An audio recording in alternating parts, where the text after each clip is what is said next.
பிரதமர் சொல்லக்கூடிய கருத்துக்கள், அவர் பேசிய பேச்சுக்கள் எந்த அளவுக்கு தாக்கத்தை, எதிர்வினையை ஏற்படுத்தும் பாக்குறீங்க? தம்பி, நீங்க கூட கேட்டீங்க, பிரதமர் பேசுனதுல ஒரு முக்கியமான ஒரு குற்றச்சாட்டு, இங்க பிரிவினைவாதம் பேசுறாங்க அப்படின்னு. திமுக நண்பர் அதான் சொன்னாரு.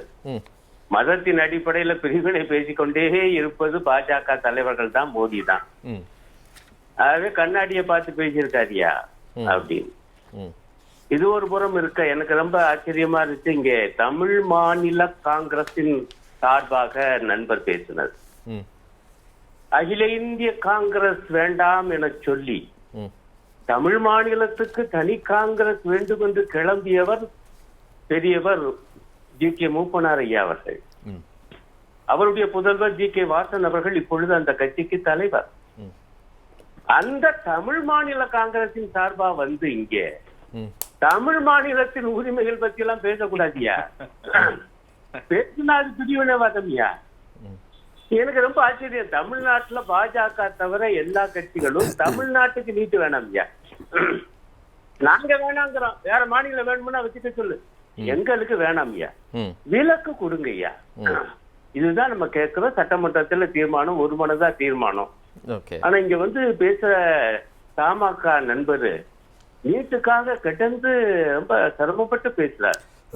நான் இன்னும் கூட கேட்கிறேன், அது சரியா தப்பா என்பதற்குள் கூட நான் போகல. ஆனால் மாநில சட்டமன்றமே நீட்டு வேணாம், பிரதான கட்சியாகிய திமுக, அடுத்த பிரதான இன்றைக்கு எதிர்கட்சியா இருக்கக்கூடிய அதிமுக, இன்னும் சொல்ல போனா இவங்களுடைய கூட்டணியில இப்பவும் நீடிக்கிற பாமக உள்ளிட்ட கட்சிகள் உள்ளிட்ட தமிழ்நாட்டுக்கு வேணாம்யா அப்படின்னு சொன்னா, வேணும்னு அப்படியே பாஜக நிலைப்பாட்டில இருந்து பேசுறது யாருன்னா தமிழ் மாநில காங்கிரசினுடைய பிரதிநிதி. ரொம்ப வேதனையா இருக்குது. அவர் பாஜக கூட்டணியில இருக்காரு, கூட்டணி தர்மத்தை அவர் காப்பாத்துறாரு. என்ன உங்களுக்கு நீட்டு வந்து சுப்ரீம் கோர்ட் தான் வந்து நீட்டுக்கான முடிவை சொன்னது, தீர்ப்பு. ஐயா நீங்க பேசும்போதெல்லாம் பொறுமையா கேட்கறையே, ஒன்னும் சுப்ரீம் கோர்ட்லாம் ஒன்னும் சொல்லல. சுப்ரீம் கோர்ட் என்ன கேட்டுச்சுன்னா, இப்படி விலக்கு தர முடியுமான்னு கேட்டுச்சு. தர முடியாது என சொன்னது உங்களுடைய மோடி அரசு. அந்த பிரமாண பத்திரத்துக்கு பிறகுதான் உச்ச நீதிமன்ற தீர்ப்பு. உச்ச நீதிமன்ற தீர்ப்பையே மாத்தலாம், நாடாளுமன்றத்துல விலக்கு அளிப்பது போல. ஆகவேதான் இன்றைக்கு காங்கிரஸ் கட்சி, நீங்க சொன்னீங்களே காங்கிரஸ் என்ன ஒப்பு கொடுத்துச்சுன்னு, அவங்களுடைய தேர்தல் இருக்கையில என்ன சொல்லியிருக்காங்க, ஒரு அகில இந்திய கட்சி, இதுவரை ஆண்ட கட்சி, ஒரு மாநிலம் விரும்பினால் நீட்டு உண்டு, வேண்டாம் என்கிற முடிவை அந்த மாநிலம் எடுக்கலாம் என்று தேர்தல் வாக்குறுதி. சரி, அதையாவது பார்க்க வேணாமா? அப்படி சொல்ல மோடி ஒவ்வொரு வாக்கியத்துக்கும் தலையுதிக்க நீங்க பேசுறப்ப நான் தலையுது ஒருத்தருக்கும் ஒட்டு கேட்காது. முதல் ரவுண்டு பேசியிருக்க, அடுத்த ரவுண்ட்ல அழகா பதில் இல்ல, அவருடைய உரிமை சொல்றேன். பாவையா பதட்டப்படுறாரு, அது ரொம்ப வேதனையா இருக்கு. தமிழ் மாநில காங்கிரசின் பேர் வச்சுக்கிட்டு தமிழ் மாநிலத்துக்கான உரிமைகளுக்கு எதிராக பேசுகிறார். எந்த அளவுக்கு ஆயிப்போச்சு இந்த கட்சி. ரெண்டாவது, இப்ப நான் வந்து முதலமைச்சருடைய பேச்சுக்கள்லாம் கேட்கிறோம். ஆனால் நீங்க குறிப்பிட்டது போல தம்பி, அவர் வேலூர்ல பேசியது பிரதமர் அவர்கள், அதுல அவர் எனக்கு ரொம்ப ஆச்சரியமா இருந்துச்சு. எனக்கு வாக்களித்தால், எங்களுடைய கூட்டணிக்கு வாக்களித்தால் தமிழ்நாடு முன்னேறும் என்று நான் கேரண்டி தரேன். அவர் கூட இப்ப கேரண்டி தானே கொடுக்கிறாரு, கேரண்டி வாரண்டி அப்படிங்கிறாரு. எனக்கு ஒண்ணுமே புரியல. எங்க இதுவரைக்கும் ஆட்சியில இருந்து வேற கட்சியா, இதுவரைக்கும் பிரதமர் இருந்தவர் வேறவரா? இல்ல, அதுக்கு அவர் என்ன சொல்றாருன்னா, திமுகவின் குடும்ப அரசியல் காரணமாக தமிழ்நாடு, தமிழக இளைஞர்களால் முன்னேற முடியவில்லை. அப்படி உங்களுக்கு வாய்ப்பு கிடைக்கணும்னா வாரிசாக இருக்க வேண்டும், ஊழல் செய்ய வேண்டும், தமிழ் கலாச்சாரத்தை எதிர்க்க வேண்டும், இதனாலதான் தமிழ்நாடு பின்தங்கி இருக்குன்னு சொல்றாரு. இதையெல்லாம் கடந்து நான் தமிழ்நாட்டை முன்னேற்றுறேன்னு சொல்றாரு. இதை எப்படி பாக்குறீங்க? அதுதான் சொல்றேன், அவருக்கு பொருளாதாரமும் தெரியல, புள்ளி வரமும் தெரியல. எங்க தமிழ்நாடு பின்தங்கி இருக்கிற ஒரு பிரதம மந்திரி பேசலாமாங்க? அகில இந்திய சராசரி பல விஷயங்கள் ஒப்பிட்டீங்கன்னா தமிழ்நாடு முன்னேறி இருக்கு, கேரளா முன்னேறி இருக்கு. அதே போல வட மாநிலங்கள் பல பின்தங்கி நிக்குது, இது எல்லாருக்கும் தெரியும். நான் கேட்கிற கேள்வி என்னன்னா, இனிமே நான் எனக்கு ஓட்டு போட்டா நான் கேரண்டி தருவேன்னா, இதுவரைக்கும் 10 ஆண்டுகளா நீங்க இருந்தது, அப்ப உங்களுக்கு பொறுப்புல ஒரு வாரத்துக்கு வச்சுக்கோம், ஐயா தமிழ்நாடு வேண்டிய அளவுக்கு முன்னேறலையா? சரி, நீங்க 10 ஆண்டு ஆண்டீங்களே, உங்களுக்கு அதுல பொறுப்பு இல்லையா? அப்ப தமிழ்நாட்டு முன்னேற்றத்துக்கு நீங்க என்ன பண்ணீங்க? எதுக்கு திமுக தடையா இருந்துச்சு சொல்லணும்ல, பாயிண்டா பேசணும்ல. நாங்க இந்த மாதிரி எல்லாம் நினைச்சோம், இந்த மாதிரி எல்லாம் கொண்டு வர நினைச்சோம், ஒண்ணுமே செய்யலைன்னு கேட்டா என்ன சொல்றாரு? குடும்ப அரசியல். பக்கத்துல யார் இருக்காப்ல? அன்புமணி ராமதாஸ் இருக்காப்ல. இந்த பக்கம் யார் இருக்காப்ல? ஜி.கே. வாசன் இருக்காப்ல. இவங்க எல்லாம் கட்சி தலைவர்களா எப்படி ஆனாங்க? இவங்களெல்லாம் வச்சுக்கிட்டு குடும்ப அரசியல் பேச தமிழ்நாட்டுக்காரங்க சிரிக்க போறாங்க. முதல்ல யார வச்சுக்கிட்டு கூட்டணியில வச்சு பேசுறோம். அதை விட மிக முக்கியம், இவருக்கே ஒரு குடும்ப அரசியல் உண்டு. அது என்ன தெரியுமா? சங் குடும்ப அரசியல். சங் பரிவாரம் தான் சொல்லுவாங்க, பரிவாரம்னா குடும்பங்க. சங் குடும்ப அரசியல். RSS குடும்பத்தில இல்லாத ஒருத்தர் வந்துட முடியுமாயா? பிரதம மந்திரியா, முக்கியமான பதவிக்கு, நிதி அமைச்சரா, பாதுகாப்புத்துறை அமைச்சரா, வெளியுறவுத்துறை, அவங்க மக்களால் கூட தேர்ந்தெடுக்கப்படாம இருப்பாங்க, கவனிக்கணும். ஆனா அவங்க சங் பரிவாரத்தை சார்ந்தவங்கன்னா அவர் வெளியுறவுத்துறை அமைச்சர் ஆயிடுவார், நிதித்துறை அமைச்சர் ஆயிடுவாங்க. நிதி அமைச்சரை கேட்கலாங்களா கட்சி தலைவர்? அம்மா நீங்க தேர்தலில் நிக்கிறீங்களா? ஐயா என்கிட்ட காசே இல்லையா, நான் நிக்கவே முடியாது அந்த மாதிரி சொல்லிட்டா. இந்த நூற்றாண்டுடைய மிகப்பெரிய நகைச்சுவை இல்லையா? 16,000 கோடி ரூபாய் தேர்தல் பத்திரம், அதன் மூலமாக வந்ததுல 8,750 கோடி ரூபாய் பாஜகவுக்கு மட்டும். அதுல 2,471 கோடி ரூபாய் 41 கம்பெனில ரைடு நடத்தி வந்துச்சு. ஒரு ஆங்கில பத்திரிகையில் அந்த 41 கம்பெனி வரத்தை ஃபுல்லா போட்டிருக்காங்க. எப்ப ரைடு நடந்துச்சு, எப்ப பத்திரம் வாங்கினாங்க, எப்ப பாஜகவுக்கு போய் சேர்ந்துச்சுன்னு. அதனாலதான் நிதி அமைச்சருடைய கணவர் சொல்றாரு, இந்த தேர்தல் பத்திர ஊழல் என்பது இந்தியாவின் மிகப்பெரிய ஊழல் அல்ல, உலகின் மிகப்பெரிய ஊழல். இவர் என்ன இதெல்லாம் எப்படி செய்றீங்க? நீங்க RSS குடும்பத்துக்குள்ள இருந்து அங்க இருந்து தான் வர முடியும், வெளியில இருந்து வர முடியுமா? சவால் பண்றேன்.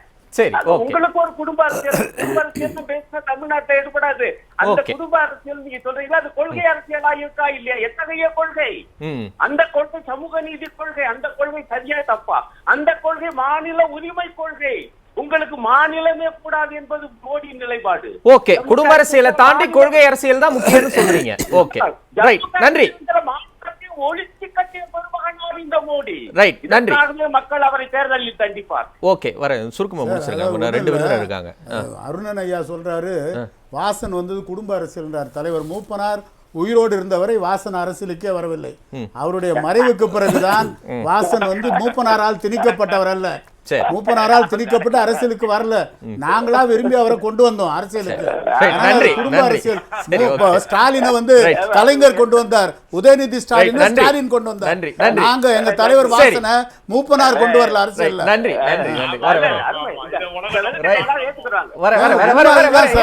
மூப்பனார் வந்து அவருக்கு ஏதாவது கொடுத்தாரா திரு அருணன்? இல்ல, நம்முடைய ரவீந்திரன் துரைசாமி ஆரம்பத்துல 22 இடங்கள்ல பாஜக போட்டியிடுது, அந்த அளவுக்கு வளர்ந்துருக்கு அப்படின்னு சொன்னாரு. அப்ப அதிக இடங்கள்ல போட்டியிட்டாலே அது கட்சியுடைய வளர்ச்சியா எடுத்துக்கொள்ளணும்னா அப்ப நாம் தமிழர் கட்சி பாஜக விட வளர்ந்துருக்குன்னு சொல்லணும். ஏன்னா அவங்க 39 இடங்கள்லயும் போட்டி ஓடுறாங்க. இல்ல, நாம் தமிழர் வளர்ந்துட்டு தான் இருக்காங்க. இல்ல, அக்செப்ட் பண்றேன், நாம் தமிழர் 1, 4, 7ன்னு வளர்ந்துட்டு தான் இருக்காங்க. பாஜக பலவீனப்படுத்தி இந்துத்துவமும், மன்னிக்கவும், அதிமுக பலவீனப்படுத்தி இந்துத்துவமும் அதிமுக பலவீனப்படுத்தணும் நம்புறோம். பாஜக பலவீனப்படுத்துறதுக்கு செல்வாக்கு இருந்தா தானே, எருமைதானே அதிமுக பலவீனப்படுத்தி வளரணும் தோழர். ஓகே, என்னங்க பேச விட மாட்டீங்க? நீங்க பேசலாம் கேட்க, நான் கேட்கற உங்களுக்கான பதில் நீங்க என்ன சொன்னீங்க? நீங்க பேசுறதுக்கே முரண்படுறீங்க. இல்ல, முரண்படல, தெளிவா தான் இருக்கு. நீங்க அண்டர்ஸ்டாண்ட் பண்ணல. சரி சரி, அவர் முடிச்சிரட்டும், அவர் முடிச்சிரட்டும். கிளாசிங் பவர் குறைவா இருக்கு. ஓகே ஓகே, அவர் முடிச்சிரட்டும், அவர் முடிச்சிட்டாங்க. உங்களுடைய ஆற்றலுடைய யோக்கியதெல்லாம் எனக்கு தெரியும். நான் இல்ல இல்ல இல்ல இல்ல, நீங்க பணம் வாங்கி பணம் வாங்குற உங்க யோக்கியதையும் தெரியும். சரி சரி, உங்க யோக்கியதையும் இந்த மாதிரி வார்த்தையை பயன்படுத்தாதீங்க. சரி சரி, நான் தெளிவா தான் பேசுறேன். 2 பேருமே அரசியல் களத்துல மூத்த. நான் தெளிவா தான் பேசுறேன். இருங்க ரவீந்திரன், தெளிவா தான் பேசுறேன்.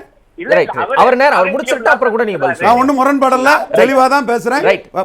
வாசகர்களுக்கு தெளிவா தெரியும். ரைட். திரு அருணன் சொல்லுங்க சொல்லுங்க சொல்லுங்க. தெளிவற்ற பேச்சு, முரணான பேச்சு. இல்ல இல்ல, தெளிவா தான் பேசிட்டு இருக்கேன். அவர் முடிச்சதுக்கு அப்புறம் சொல்லுங்க. ஓகே, திரு அருணன் சொல்லுங்க.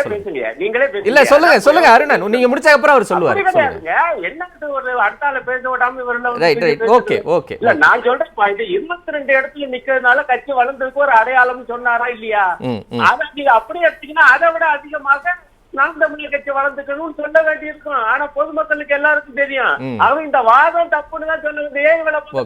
முடிச்சுட்டு அடுத்து நீங்க சொல்லுங்க. அடுத்து கடைசி ஆனா சூப்பரா முடிச்சாரு, நான் அதுக்கு பாராட்டுவேன். எப்படி 22 இடத்துல நிக்கக்கூடிய பிரமாதமா வளர்ந்து இருக்கக்கூடிய கட்சி இப்ப கடைசியா தமிழிசை காலத்துல 3%, இப்ப 2 மடங்குதான் அதிகமா, அதாவது 7% தான் வாங்குமா.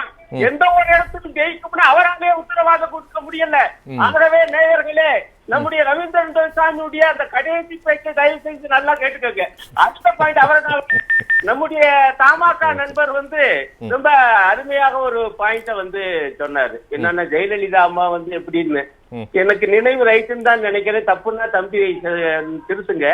96ல நினைக்கிறேன் இதே ஜெயலலிதா ஆட்சியை எதிர்த்து தானுங்க ஐயா ஜி.கே. மூப்பனார் ஐயா அகில இந்திய காங்கிரஸ்ல இருந்து வெளியேறி காங்கிரஸ் உருவாக்க அதே 2001 அதே ஜெயலலிதா தான் உட்கார வச்சார் மூப்பனார்.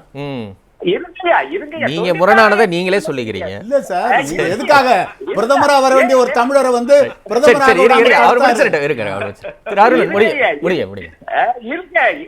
எப்படி எல்லாம் மறந்து பேசுறாங்க. ஜெயலலிதா ஆட்சி வந்தா தமிழ்நாடு கெட்டு போகும் சொல்லி தான் இவ்வளவு காலமா இருந்த காங்கிரஸ்ல இருந்தே வெளியேறி, அது உண்மைதான், அதுக்கு பிறகு நடத்தவே நான் ஒண்ணும் மறக்கல. ஆனா அப்படியாப்பட்டவங்க இன்னைக்கு பழைய கதையை பேசுறது. 3வது பாயிண்ட் சமூக நீதி பத்தி அவர் பேசுறாரு, அதுக்கு மோடிய நியாயப்படுத்துறாரு. எப்படி சூப்பரான தமிழ் மாநில காங்கிரஸ். நான் ஒரே ஒரு கேள்வியை தான் கேட்கிறேன்.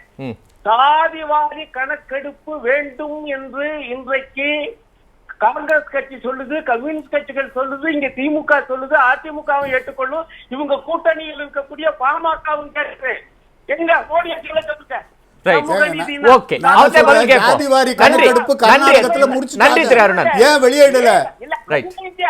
கர்நாடகால முடிச்சிட்டாங்க சார், ஜாதிவாரி கணக்கெடுப்பு ஏன் வெளியிடல? யார் தடுக்கிறா? நன்றி. நீங்க கர்நாடகால முடிச்சதை நன்றி நன்றி திரு அருணன். சரி, நன்றி நன்றி. சொல்லுங்க. அதாவது தோழர் அருணனுக்கு கருத்தை நான் ஒத்துக்கிறேன். நாம் தமிழர், தமிழ் தேசியம் எடப்பாடி பழனிசாமியை 1, 4, 7ன்னு 2 முறை பலகீனப்படுத்தியிருக்காங்க. 3வது முறையும் பலகீனப்படுத்துறதுக்கான வாய்ப்புகள் அவங்களுக்கு இருக்குங்கிறத நான் மறுக்க வரல. இந்துத்துவா இப்பந்தான் அதிமுக இருந்து விலகி நிற்கிறாங்க. இந்துத்துவாவும் அதிமுக பலகீனப்படுத்துங்கிறது என்னோட கருத்து. அது 3.7 கூட்டணியில் எடுத்தது தனியா நிற்கும் போது அதோட 2 மடங்கு வருங்கிற கருத்தை நான் சொன்னேன். 3 மடங்கு அவங்க கட்சிக்காரங்க எதிர்பார்க்கிறாங்க. இதுதான், அது ரிசல்ட்ல தெரிஞ்சுட்டு போகும்.